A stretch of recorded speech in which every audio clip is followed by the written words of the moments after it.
Welcome to Richard Suttmeyer's 4 in 4. 4 blips on my radar screen presented in 4 minutes or less. My first blip discusses regulators gone wild. By what authority did the U.S. Treasury use to declare that Fannie Mae and Freddie Mac mortgage-backed securities and debt are backed by the full faith and credit of the United States government? The Charter Act of 1954 removed government backing for borrowings used to fund Fannie Mae's secondary market operations. The 1968 Charter Act split Fannie Mae into two parts, Ginnie Mae and a reconstituted Fannie Mae. Ginnie Mae continued as a federal agency, and its mortgage-backed securities are backed by the full faith and credit of the U.S. government. Fannie Mae became a government-sponsored private corporation responsible for self-supporting secondary market operations. The regulators broke both these laws. The Fannie Mae website still reads, Fannie Mae debt securities are unsecured obligations of the corporation and are not backed by the full faith and credit of the U.S. government. Concerning AIG, I ask a simple question. What act gives the U.S. Treasury and Federal Reserve the right to loan and essentially own an insurance company? My second blip explains the legal lifelines that the FDIC have that can help save the banking system.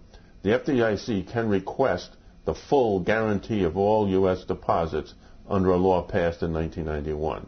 All it takes is the approval of the Federal Reserve Board and the U.S. Treasury in consultation with the President. A 100,000 limit on insured deposit existed when the assets in the banking system dwarfed today's $13.3 trillion. Back in 1992, for example, assets were a third of today's magnitude at $4.5 trillion. The FDIC has two lines of credit with the Treasury, a direct $30 billion line that has never been used, and a $40 billion line to the Federal Finance Bank, a U.S. Treasury borrowing facility. The Federal Finance Bank can auction securities that are backed by the full faith and credit of the U.S. government to raise funds to support the FDIC.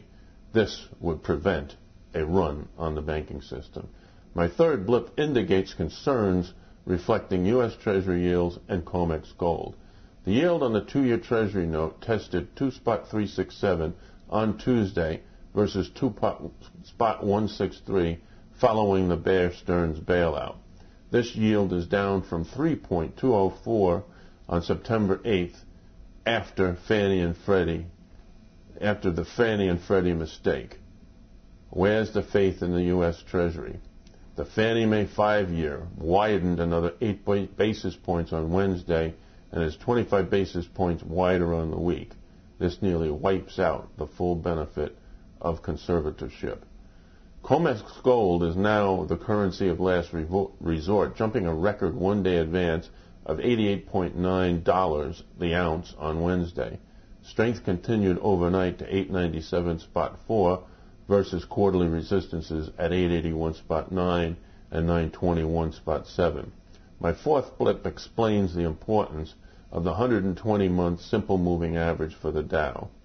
A 25-year stock market rally began in August 1982 when the Dow closed above its 120-month simple moving average. Monthly closes have been above this average in every month since then.